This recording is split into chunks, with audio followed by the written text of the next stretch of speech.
Title, Mga Chef na Magkaaway, Naging Matalik na Magkaibigan. Sa pusod ng lungsod, matatagpuan ang isang kilalang restaurant na pinamumunuan ng tatlong chef, sina Gerard, Kirby at Brian. Ang tatlong ito ay may kanya-kanyang natatanging husay sa pagluluto, ngunit may kani-kaniya ring mga kakaibang ugali na kadalasan ay nagiging sanhi ng kanilang mga alitan. Si Gerard ay isang tahimik at seryosong chef. Isa siya sa mga unang empleyado ng restaurant at kilala sa kanyang walang kapantay na dedikasyon.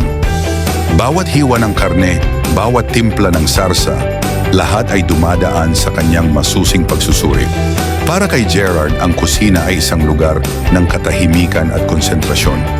Ayaw niya ng ingay at distraksyon. Si Kirby naman ay isang masayahin at palabirong chef. Palagi siyang may bagong ideya, laging nag-eeksperimento sa mga putahe. Ang kanyang pagka-creative ay humantong sa ilan sa mga paboritong dish ng restaurant, ngunit minsan ay nagiging sanhi ng kaguluhan sa kusina. Si Brian naman ay isang perfectionist. Lahat ay kailangang nasa tamang lugar, sa tamang oras at perpekto. Ang kanyang matinding disiplina ay humubog sa restaurant upang makamit ang mataas na pamantayan nito. Ngunit ang kanyang mataas na expectations ay nagiging sanhi ng tensyon sa pagitan ng tatlong chef. Madalas silang magkasagutan. Si Kirby ay madalas magpatawa at magbiro habang nagtatrabaho, bagay na kinaiirita ni Gerard dahil nadidistract ito. Si Gerard naman, dahil sa kanyang pagiging tahimik, ay madalas hindi nagpapahayag ng opinyon sa mga ideya ni Kirby na siyang ikinaiinis ng huli. Samantalang si Brian, laging nagmamalasakit na gawing perpekto ang bawat detalye, ay napo-frustrate kapag hindi naaabot ng dalawa ang kanyang mga pamantayan. Isang araw, isang malaking event ang nakaschedule sa restaurant. Ito ay isang gala dinner na dadaluhan ng mga kilalang tao sa industriya ng pagkain. Dito nakasalalay ang reputasyon ng restaurant, kaya't walang puwang para sa pagkakamali. Ngunit dahil sa kanilang mga pagkakaiba, hindi maayos ang kanilang coordination. Si Gerard ay tahimik na gumagawa sa kanyang parte, ngunit ang mga eksperimento ni Kirby ay nagiging sanhi ng pagkaantala. Si Brian naman ay hindi matigil sa kakakritiko sa kanilang gawa na nagdudulot ng tensyon sa buong kusina.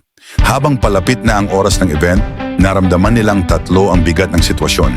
Sa gitna ng kanilang alitan, biglang nagkaroon ng problema sa isang pangunahing putahe, isang pagkakamali na maaaring ikasira ng buong event.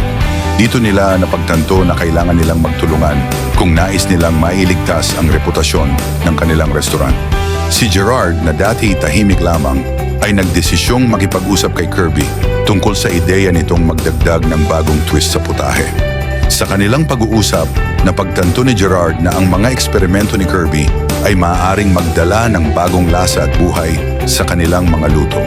Si Kirby naman ay natutong pahalagahan ang mga techniques ni Gerard na nagbigay ng balancing timpla sa kanyang mga putahe. Si Brian, sa kabila ng kanyang mataas na pamantayan, ay natutong magbigay ng espasyo para sa creativity ng dalawa. Natutunan niyang pahalagahan ang kontribusyon ng bawat isa at tanggapin na hindi lahat ng bagay ay kailangang perpekto ayon sa kanyang panuntunan. Sa kanilang pagsusumikap at pagtutulungan, nagawa nilang maihanda ang mga putahe ng perpekto para sa event. Ang kanilang mga pagkain ay naging usap-usapan ng mga bisita at ang restaurant ay tumanggap ng magagandang papuri mula sa mga kritiko. Hindi lang nila nailigtas ang kanilang reputasyon, kundi naiangat pa nila ito sa mas mataas na antas. Mula sa araw na iyon, nagbago ang kanilang samahan. Hindi na lang sila basta magkakatrabaho, naging matalik na magkaibigan na rin sila. Ang kanilang mga pagkakaiba na dati naging sanhi ng alitan ay naging susi sa kanilang tagumpay. Sa bawat araw na lumipas, mas lalong tumibay ang kanilang pagkakaibigan at naging mas matatag ang kanilang samahan sa kusina.